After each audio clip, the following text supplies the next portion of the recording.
Good afternoon, everyone, and welcome. Welcome to this live Guide London broadcast. My name's Pepe Martinez, and I'm a London Blue Badge tourist guide. I'm one of 600 members of the Association of Professional Tourist Guides in London, and we manage the Guide London website and these Guide London live broadcasts. Now, like many of you, we went into lockdown in the UK back in March. And rather than just sit at home polishing up our shiny unused badges, we decided to bring London to the world. And so every Monday, Wednesday and Friday at 4 o'clock London time, we go out live on Twitter, Facebook and YouTube. And incredibly, in the 10 weeks that we've been going out live, more than 100,000 people have watched our broadcasts. So if wherever you're watching from around the world, do let us know in chat. Oh, we've got somebody from Calgary. Hi, Calgary. Nice to see you guys. Let us know where you're watching from. And if it's your first time, please make sure you share this broadcast with your friends. Spread the word that London is getting ready to open for business. Now, in the time that we've been doing these live broadcasts, we've covered the whole spectrum of London and British culture, from William Shakespeare and the Globe Theatre in Stratford-upon-Avon, where he was born, to Windsor Castle, the monarchy. On Friday, we're going to be doing a whole episode devoted to arguably the most famous nurse in history, Florence Nightingale.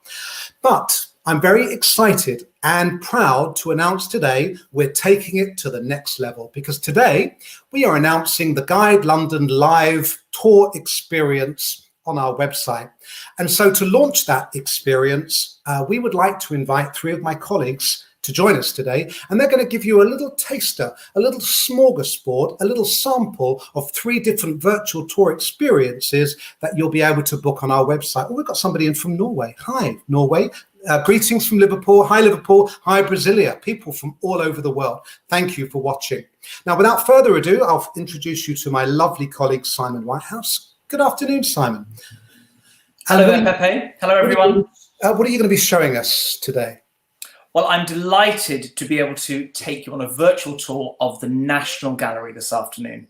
Fantastic. I'm excited. And after you finish the National Gallery, I'm going to introduce you to my lovely colleague, Katherine. Katherine, what are you going to be showing us today? Hi, Pepe. Hi, everyone. I'm going to be taking you on a little walk down one of London's most famous streets, Whitehall. We're going to see government. We're going to see royalty. It'll be great fun. Fantastic. A virtual tour experience of Royal London. I'm excited. And then last but not least, my lovely colleague, Nick. Good afternoon, Nick. What have you got in store for us today? Hey, Pepe, I'm going to be giving you a little taste of one of our most famous buildings, one of our greatest churches, one of the greatest churches in the world, that is Westminster Abbey.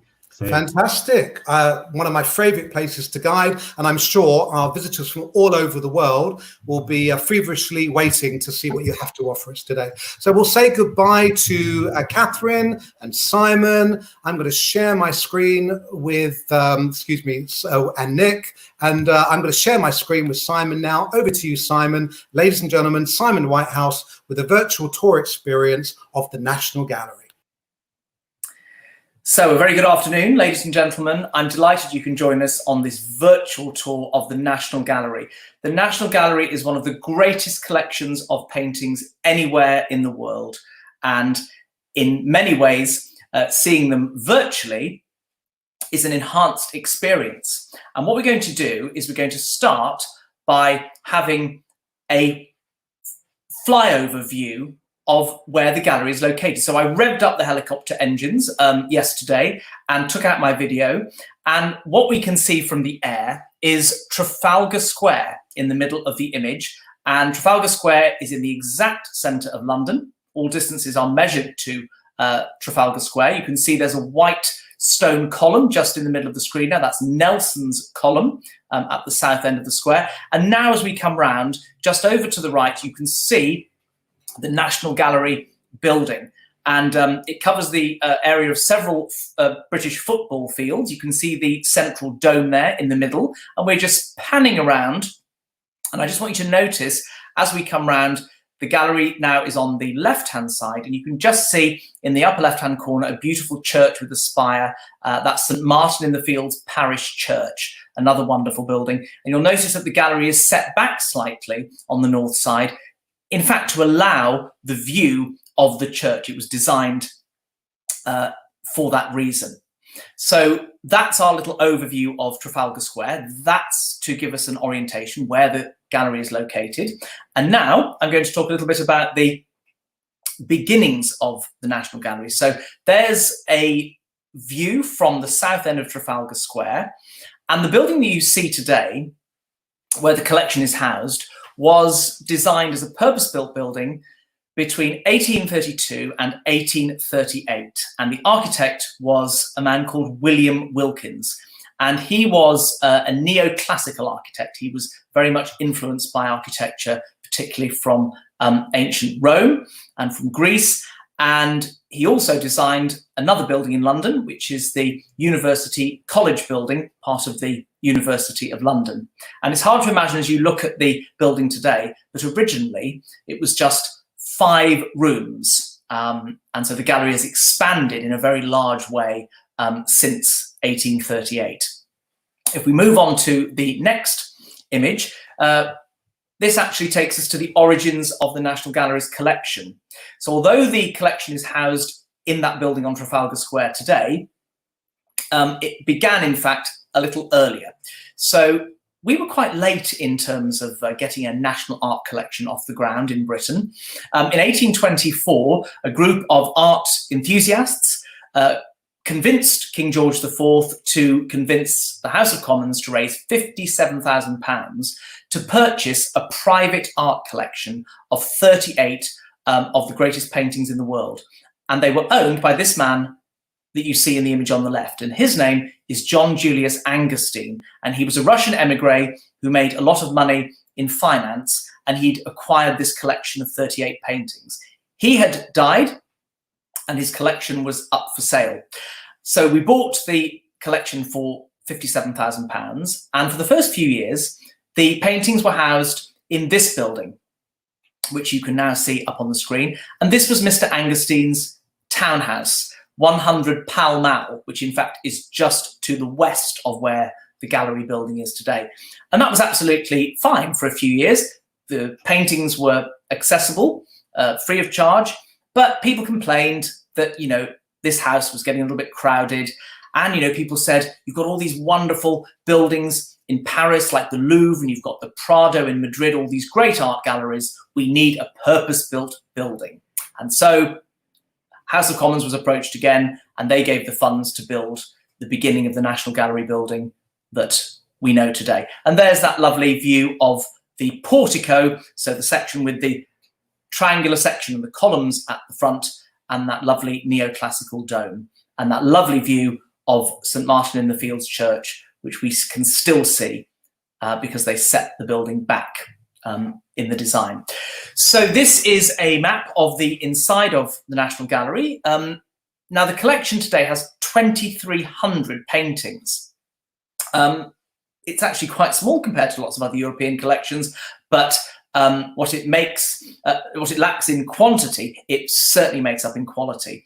And the chronology of the collection is from 1250 approximately, right the way through to the early 1900s. So it's about 750 years of art history. And the building is divided into 4 wings. And if you look on the left-hand side of this image, you can see that there's a series of rooms marked in bright yellow. And this is the Sainsbury wing. And that, in fact, is where we're going to enter the building in just a moment. This is a view of the exterior of the Sainsbury wing. And it's an important part in the story of the gallery because in 1991, this was the last major building to be added to the existing building. And it was built because we needed more space. And although it's the newest building, it houses the oldest paintings in the collection.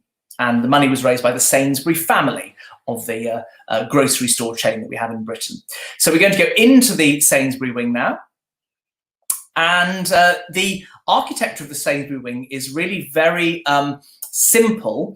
You'll notice that beautiful classical arch on the right-hand side. You'll notice the beautiful classical columns.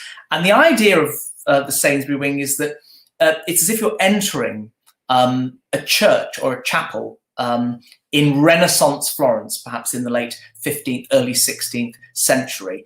And that's because a third of the paintings in the collection are religious paintings and they dominate the paintings in the Sainsbury wing. Now, without further ado, we're going to take a look at one of the great jewels in the gallery's collection, and one of my favourite paintings of all time. You can see it on the screen now, and it's called the Wilton Diptych. And you can see straight away that it's a jewel-like painting. It was painted between 1395 and 1399, and you can see it comprises of two parts, the left-hand panel and the right-hand panel. And that's actually what we mean by a diptych. It's literally a two-part altarpiece with a hinge in the middle, and it's designed to open and close rather like a paperback book, and designed to be portable so that it can be carried by the owner of the painting. Now, if we go into the next image, we can see it now without its frame, and you can see very clearly that on the left-hand side, you've got a group of male figures, and on the right-hand side, you've got a group of heavenly figures, including the Virgin Mary and a whole host of angels. So we're going to look at each panel in a little bit more detail. So if we go into the left-hand panel, which is the next image, we can see that there are three male figures in the background. On the left-hand side, you've got a figure who's holding an arrow. His name is St. Edmund, and in fact, he was an early English Christian martyr who was killed by an arrow. In the middle, you can see an image of a King of England. In fact, the last of the Anglo-Saxon kings of England, King Edward the Confessor, who's holding a ring, which is a sapphire, one of his symbols. And on the right-hand side, you can see another bearded figure wearing an animal skin and holding a lamb. And you can always spot this figure in Western art as John the Baptist, Christ's cousin. And just kneeling down in front of these three figures is the figure for whom we believe this painting was created. And we can have a close look at him now, I think, in the next image. And he's on the left-hand side, and he is King Richard II of England, who ruled from 1377 to 1399. And you might just be able to make out that he's wearing a little badge just at the bottom of the image, and it's a little white deer, and the white deer is replicated in gold on his tunic on the left-hand side. So the white hart, the white deer, one of his symbols. And I just want you to notice on the right now a close-up of one of those other figures. I just want you to notice the incredible gold. And this really is a jewel-like painting, because when the panel was prepared, gold coins would have been beaten up, softened into tissue-like thin strips, and then applied to the prepared wooden panel. And then they would have painted over the gold, scratched through to give us that wonderful pattern. So it was extremely expensive to create. And with the candles flickering on it, it would have been literally like seeing a little glimpse of heaven. Now, talking of heaven, if we go to the next panel, we can see this is the right-hand side of the panel. This is the Virgin Mary. She's holding Christ in her hands, and Christ is gesturing, in fact, towards the other panel. In fact, he's gesturing towards the king. And you'll notice there's a flag in the upper left-hand corner, a white flag with a red cross. And that is the flag of the resurrection, but it's also the flag that represents England. So you can see there's a connection here between the Virgin Mary and Christ linking in to the king. So it's almost as if they are giving their thumbs up, they're kind of supporting and strengthening Richard's position as king. And if we go to the next image, linking into that, you can see the angels close up, and look at what the angels are wearing on their lapels. They're also wearing the white hart, the white deer. So they're almost like Richard's teenage fan club, showing him their support. And on the right, you can see an amazing close-up, which you can only see with a magnifying glass in real life. And this is a small globe that's on the top of the flag. And magnification shows us that inside the globe, in fact, is a little map of England. And so this is really all about King Richard II's claim to the throne and his justifying his position as king. And he had a very difficult reign, and it ended rather badly, I'm afraid, with his murder in 1399. He's in fact buried in Westminster Abbey, which you're going to be hearing about from Nick a little bit later. And finally, this is the back of the panel, just to show you what it would have looked like from the back. And you can see it's almost like the paperback book with the white heart there. You can see on the right-hand side, Richard's symbol once again. So there is a little glimpse at one of the greatest paintings in the world. And I hope you'll join me or any of my colleagues on a National Gallery tour, virtual tour, so you can see some of the other greatest paintings in the world. Now, we began by looking at Trafalgar Square, and I'm going to now hand over to my colleague Katherine, who is going to take you on a virtual walk from Trafalgar Square down Whitehall. So over to you, Katherine.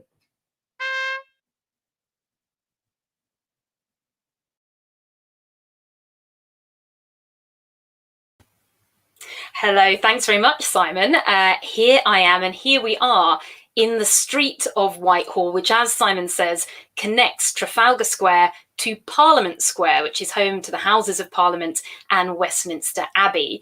It's associated in the British psyche with the government. There's a series of government buildings down there, national monuments, which we'll have a look at, but also, of course, royalty and various different royal sites. In fact, the name Whitehall is quite a strange name for a street to have, but it takes its name from an ancient royal palace, which once upon a time stood on that spot. It burnt down in the 17th century, and it is remembered now only in the name of the street. And it's actually tied in with the very first building that I would like to show you on Whitehall. If we move to the next slide, you will see this fantastic white Portland stone building that really dominates the right-hand side of the street as you make your way away from Trafalgar Square. It was built in 1745 by the architect William Kent, and it was built effectively to be a grand royal entrance down towards the Palace of St. James's, built on the site of an earlier building which had been the grand royal entrance to the Palace of Whitehall. And like any grand royal entrances, you can see in this image that it has some guards, one on either side. And the name of this building is Horse Guards. It is where our mounted regiment, the Household Cavalry, protect the palaces. And if we take a closer little look at one of those soldiers, you'll see this is a member of one of the two different regiments that do this job. We'll have a look at the other regiment in just a moment, but this man is a member of the Blues and Royals. You can see he's wearing a dark blue uniform. He's got a red plume in his very shiny helmet, the shiniest helmet I'm sure you've ever seen. And you can see he's also wearing a shiny breastplate as well. And that actually gives the Blues and Royals their nickname. They're known as the Tin Bellies because of that breastplate. But if you also have a look at his shoulder, his left-hand shoulder there, the side closest to us, you can see there's a tiny little gold symbol. And that symbol is the Waterloo Eagle. And it's there to remind us that this regiment fought at the Battle of Waterloo, in which Britain managed to defeat the Emperor Napoleon. They're not the only regiment, as I say, that guard the monarch, and we're going to come on to the other one in just a second. But first, let's have a look at this wonderful aerial view of Horse Guards. That road you can see running in the background is Whitehall itself. That's the street we're heading down. And what this image tells us is that Horse Guards still plays its part in royal ceremonies today. What we're seeing here was an image taken in 2016 of the Colombian state visit, when the Colombian president arrived in London to meet with the Queen and the Prime Minister as well. He got a grand reception, as all state visits do. You can see his train of cars there carrying him through the entrance of Horse Guards and down towards the palace. And you can see that there are some soldiers on horseback waiting for him there as well. Let's get a closer look at them. They are the other regiment that is responsible for guarding Horse Guards, and they are known as the Life Guards. And you can see that they're wearing a red tunic and they have white plumes, again in their very, very shiny helmets. And they are actually one of the oldest regiments in the British Army. They trace their history all the way back to the Civil War in the 1600s, in which our heir to the throne, Charles II, was exiled to Europe. His father, Charles I, had his head chopped off, And when he was invited back to become king again in 1660, a little bit nervous about rejoining the country that had killed his father, he took some bodyguards with him. And those bodyguards are still there today, known, as I say, as the lifeguards. And there's another image we have here as well of them without their helmets that we got the chance to see when we did a little behind the scenes tour of Horse Guards. And they actually, there's their helmets as well in the tack room. And they actually are still a functioning part of the British Army. They're not purely ceremonial. They are a military division. They are in fact a reconnaissance division today. And if you're thinking that those young men look quite young, you can join the household division from 16 years old. The requirements are you have to be able to run 2 kilometers in 10 minutes and you have to be able to throw a medicine ball 3 meters. If you fulfill that criteria, you can become one of these elite soldiers. But as I say, it's not just royalty along Whitehall. There are other buildings to have a look at as well. And if we move on to our next image here, you can see something else you'll find a little bit further down Whitehall is this very imposing looking grand gateway. And you might just be able to make out behind that gateway some very serious looking armed policemen.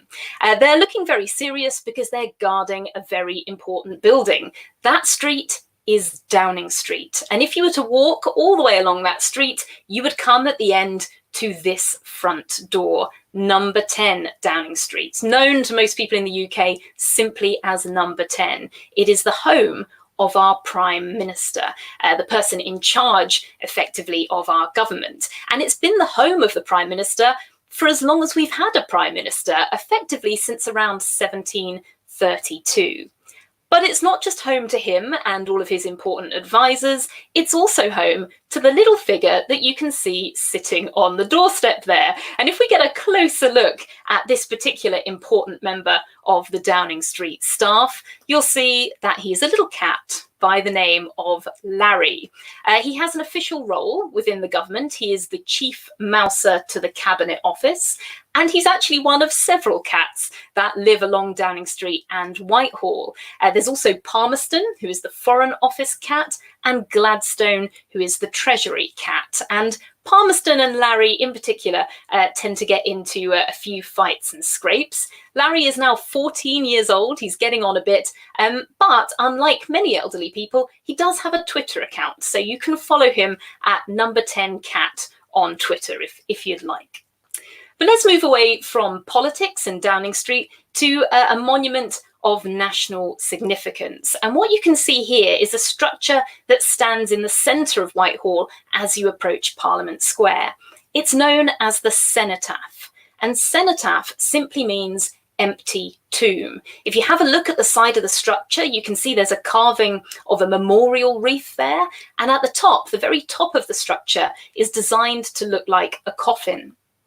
This is our nation's war memorial. It was erected initially as a temporary structure after the end of the First World War in 1918, but in 1920 it was made permanent in the Portland stone that you can see it's constructed from today. When it was unveiled in 1920, it was part of a very solemn ceremony, an image of which you can see on the right-hand side. And this is actually the funeral of the unknown warrior, which took place on the 11th of November, 1920.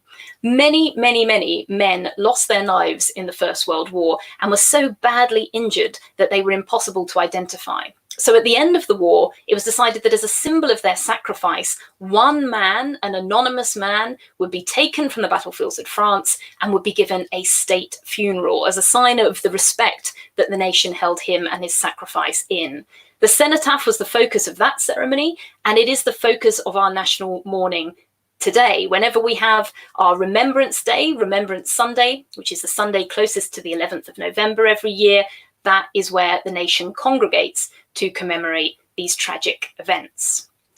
But moving away from tragedy, let's move on to one of the most famous sights that you will see as you come to the end of Whitehall and you enter Parliament Square. This is, of course, the famous Houses of Parliament, or the Palace of Westminster, as it's known. This is actually a view from across the river, looking at the palace. And you can see it has this incredible architecture.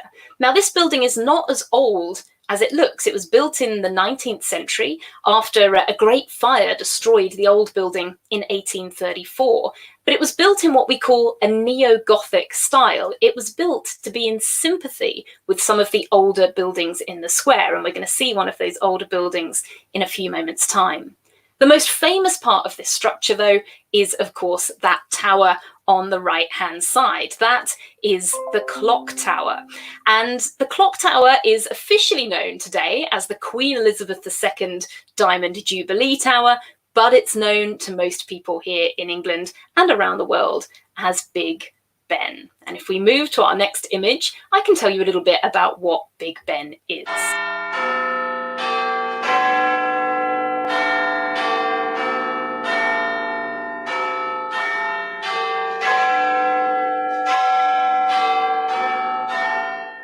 That sound is a clue for you. Those are the Westminster chimes, but that's just the starter. The main course is coming, and it's very distinctive.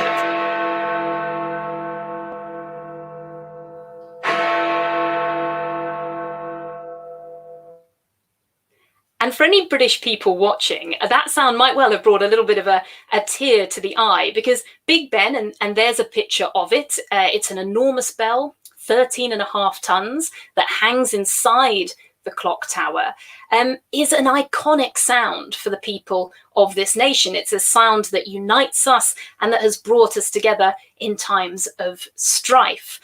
But actually, if you head down to Parliament Square today, you will not hear Big Ben, and we actually haven't heard it for some time.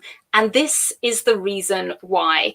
Currently, the Houses of Parliament and the clock tower are under a very extensive system of renovation. The tower has been covered in scaffolding since August 2017. It's not due to be completed until August 2021. We'll have to see whether the current lockdown affects that in any way. But to save the hearing of the people working on the tower, the bell has been disconnected.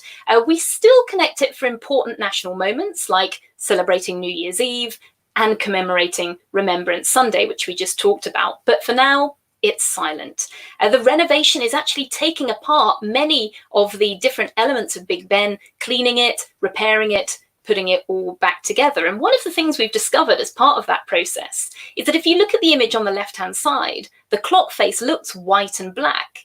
As we were taking it apart and cleaning it, we realized that it's not black at all. It's blue. And if you have a close look at that central image, you'll see they have repainted it in the blue colours of its former glory. It's going to look spectacular when it's all done. But just to finish my little part of the tour, let's take a little stroll through Parliament Square. I'm going to move now to Google Maps. You can see here we are. This was done before Big Ben was covered in scaffolding. There it is. As I say, the Queen Elizabeth II Diamond Jubilee Tower. And just next to it, if we take a closer look at this part of the building, you'll see the architecture is a bit different. It's a bit plainer. And that's because this is the oldest part. It dates to 1097 and the reign of our King William II. You can see there's also a statue outside. That man is Oliver Cromwell, and he was a key figure in that civil war I mentioned earlier in the 1600s.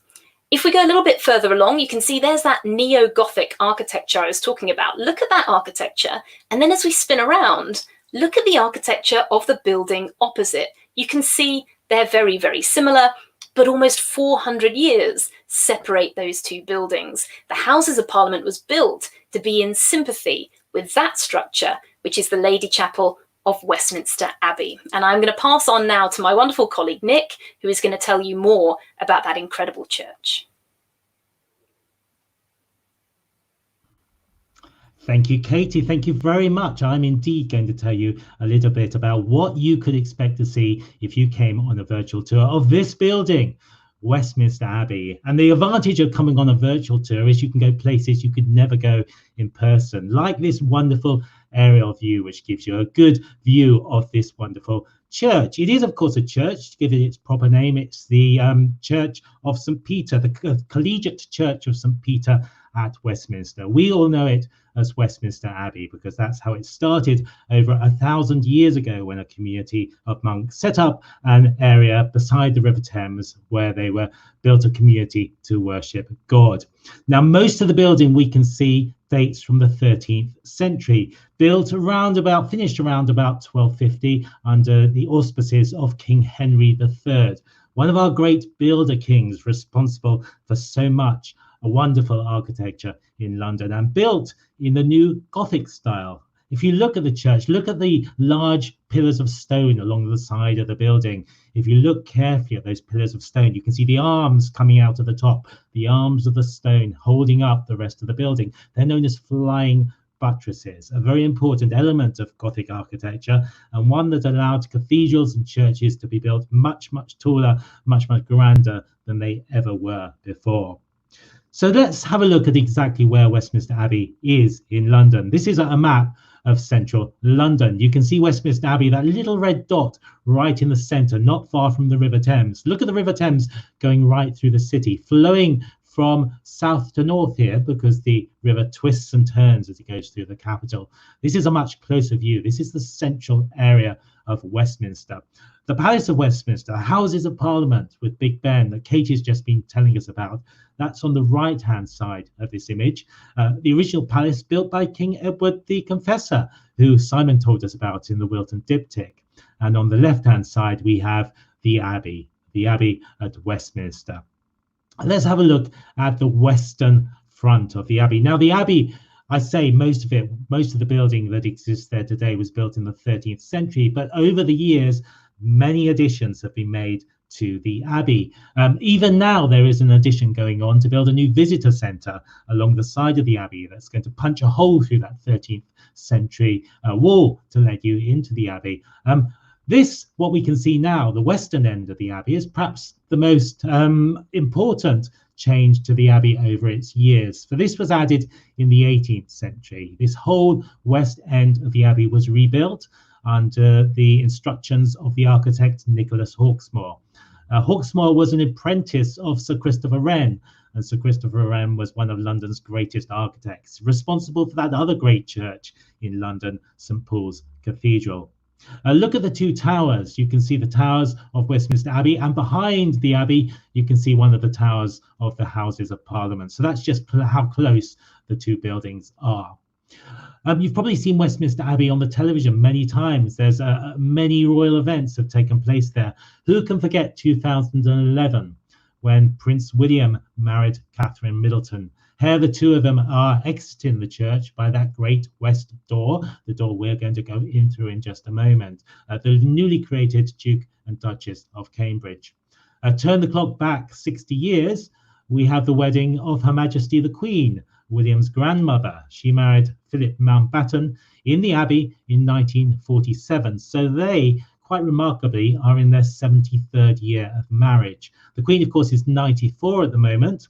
On Wednesday, her husband, Prince Philip, will turn 99. So Wednesday is his 99th birthday. Sad events also take place at the Abbey. If you were old enough to remember what you were doing in 1997, you probably remember this. This is the funeral of Diana, Princess of Wales. I say you probably remember it because at the time it was estimated 2.5 billion people watched this funeral on television. That was roughly a third of the world's population at the time. Here you can see Diana's coffin being carried into that west end of the Abbey, followed by her two sons, William, who was 15, Harry, who was 12 at the time. Prince Charles, Diana's former husband, is also there, as is Prince Philip. And in the middle is the Viscount Althorp, who was Diana's brother. And if you remember the service, you'll remember the great speech that the Viscount Althorp gave from the pulpit in Westminster Abbey during Diana's funeral.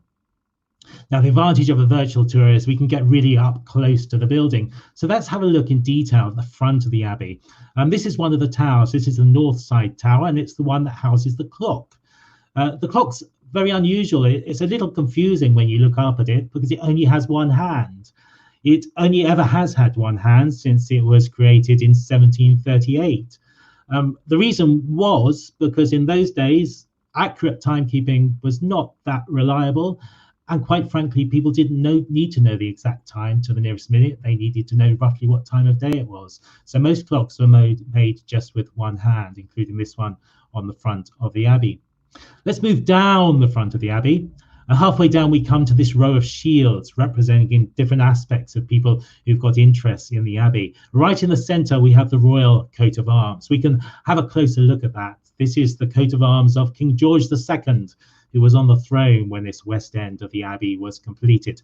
Notice the Lion of England there and the Unicorn of Scotland. They are joined together because by this time the countries of England and Scotland had joined together to form the United Kingdom.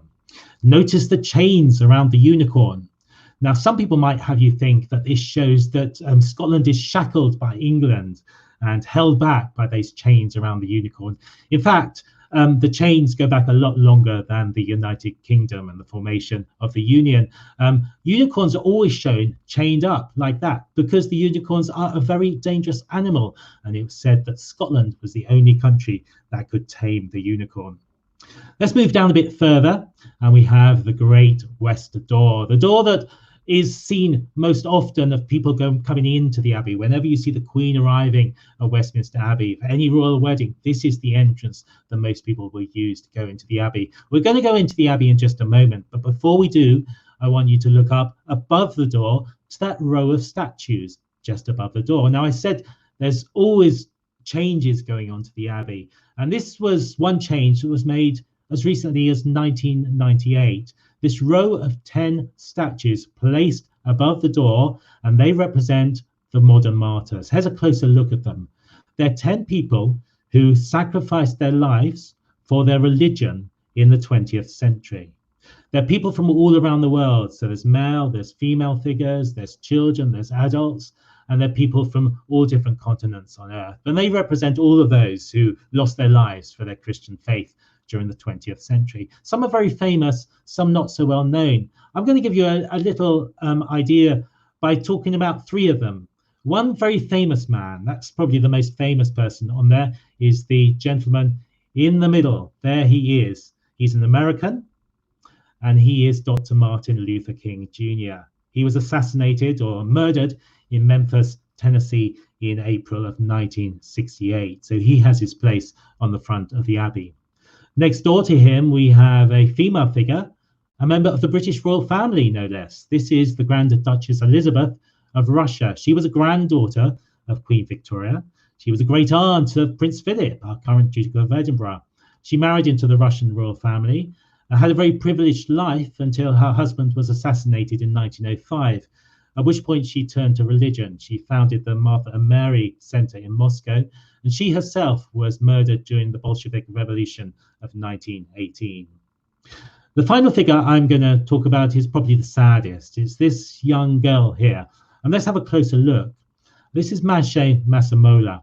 She is a South African, and she grew up in an area known as the Transvaal in South Africa. We can have a closer look at the statue, which shows you in great detail. There she is, just 15 years old.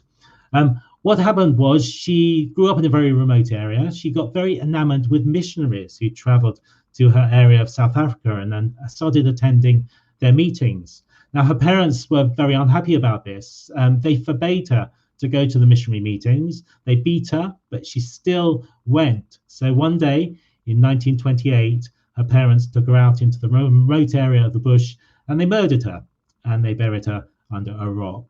Her grave is now a symbol of pilgrimage in South Africa, and it's visited by many hundreds of people each year. And so she has her place amongst these 10 people representing all of those who lost their lives to their Christian faith. And you see them as you pass in to the Abbey. So let's go back down to that main west door. It's the door the royalty use. It's the door we can use to go into the Abbey. And what do you see when you pass through that door? Well, the reaction we get when we take visitors into the Abbey is usually, wow, look at this magnificent building. That roof is 102 feet above the floor. It gives you a real sense of space, of openness as you look up, and you can look all the way down to the far end of the Abbey. There's so much to see in the Abbey. I've only got a few minutes, so I'm just going to talk about one item that we can show you in the Abbey. And that's on the right-hand side as you enter the Abbey. And it's a chair, but a very famous chair. In fact, it's said to be the oldest chair in the country made by a known person, a man called Walter of Durham, and he made it on the instructions of King Edward I. It was made to house a particular object. If you look at where you sit in the chair, there's a cage-like area just below that. And that was made to house this stone, known as the Stone of Scone. Used to reside in Scone Palace in Scotland. A great block of red sandstone. It was used for hundreds of years to crown Scottish monarchs. Well, Edward I was known as the Hammer of the Scots. If you've seen the film Braveheart, you'll know about his exploits. He mounted a raid on Scotland, and as part of the plunder, he took the Stone of Scone. He brought it back to London. He had that chair made to house it. And every single monarch from that point on who was crowned sitting in that coronation chair was sitting on the old Stone of Scone, giving legitimacy to their claim over Scotland. The stone's not there anymore. The stone was returned in 1996 on the 700th anniversary of it being taken. It's now in Edinburgh Castle in Scotland, part of the Scottish Crown Jewels, and you can view it there. It will come back, though, for the next coronation. But think of the people who've sat in that chair over the years. Henry VIII was crowned sitting in that chair, a 17-year-old youth, not yet married. His 6 wives yet to come. King Charles I was crowned sitting in that chair, little knowing that he would eventually become the only monarch in this country to have been lawfully executed. And in 1953, in the last coronation that took place in this country, Her Majesty the Queen was crowned sitting on that chair on the 2nd of June 1953. There you can see her with all the accoutrements, St Edward's crown, the crown jewels that are usually kept in the Tower of London, sitting on the chair that you can see if you come to Westminster Abbey. There's so much to see in the Abbey. Come on a virtual tour. We can show you the grave of Isaac Newton, the great physicist. We can show you where Charles Dickens is buried. We can take you into the little side chapels and show you some of the places where our kings and queens are buried. And we can look up to the ceiling and see the wonderful architecture. So please do book. We'd love to show you in great detail this wonderful building. So back to you, Pepe. Thank you, Nick. That was fabulous. Let me invite Katherine and Simon back in. I'm sure all of our visitors, all of our watchers, wherever they're watching from around the world, enjoyed your little highlight virtual tour experiences. And I hope that we've shown our viewers some of the possibilities that you can have by watching a virtual tour. Now, Nick talking about the Queen really reminded me of the question we often get asked. It's probably the question I get asked more than any other. Have I ever seen the Queen on tour? And actually, yes, many times, more probably than any of the other royals. And I'm sure my colleagues always have their cameras with. I've got a couple of videos of the Queen going down the Mall during the trooping of the colour ceremony for her birthday, and also her leaving Westminster Abbey. Now, Simon, I'm sure you've seen the Queen on your travels as a guide. Can you remember any particular stories? Yes, in fact, Pepe, I've seen the Queen on a number of occasions with visitors and on my own. In fact, I think my favourite story is about 10 years ago. I'd been to see a play at one of our wonderful West End theatres, and I was standing at the bus stop waiting for the bus home, and it was very quiet on the street, and suddenly I see blue flashing lights, I see a police escort, and I see the royal car. And in the back, I see this little lady with white hair, and little tiara, and an elderly man sitting next to her, the Duke of Edinburgh. And I waved my hand out to hitch a lift home, and they didn't stop. So I've never forgotten that, I have to say. The Queen didn't give me a ride home. That must have been very disappointing. I was very disappointed. It shattered my illusions, I'm afraid, completely. What about you, Katherine? Any spottings of a member of the royal family in your work as a guide? Yes, I've been privileged enough to see members of the royal family several times. But the moment that stands out the most for me was before the Queen's 90th birthday party. She'd been to St Paul's Cathedral. She was coming back. I had no idea she was coming past. And I was stood outside Buckingham Palace with a big group of tourists. I was talking all about the palace, and suddenly I saw the royal car in the distance. And I just had time to warn everyone, oh my gosh, it's the Queen. And she came past a couple of meters away, looking fantastic, waving. And my entire tour group burst into tears. And I had to take them into the park and sit them all down to calm them down. They were so overexcited. What an amazing story. It is quite incredible, the effect that seeing a member of the royal family can have. Nick, do you have a story for us? Indeed, I do. I worked for the BBC, and about 4 or 5 years ago, the Queen came to open our new building. And the idea was she'd wander around the building while all the journalists got on with their work, and she'd look over their shoulder and say, "That's nice," and then go on. But in fact, as soon as she entered the building, all these hard-bitten journalists turned into soppy little fanboys and got up and started following her around the building. It was quite amazing to see the hundreds of people following this little old lady around 90 around the building. I also saw her in the Trooping of Colour with a group last year, and the excitement that people got when they just see, this little old lady come down the Mall in her carriage was quite exciting. Thank you for that, Nick. Now, ladies and gentlemen, we don't ever expect a virtual tour experience could replace the real thing. But during these difficult times when we're not able to travel, we think a virtual tour will hopefully give you a little taster for the real thing. So I'm going to show you the Guide London website. So this is our main page. And you can see, normally you can search by tour, you can search by subjects, you can search by language. But if you go to the top of the website, we have a new link now that you can click London Virtual Tour, and it takes you to our London Virtual Tour landing page. And there's lots of suggestions and ideas about the kind of virtual tour experience we could create for you. I guarantee if you have you have a favorite subject that perhaps not listed here, I guarantee we can find you a virtual tour guide to be able to cover this. We even have a guide who will guide you virtually around the public conveniences of London. So hopefully that whets your appetite.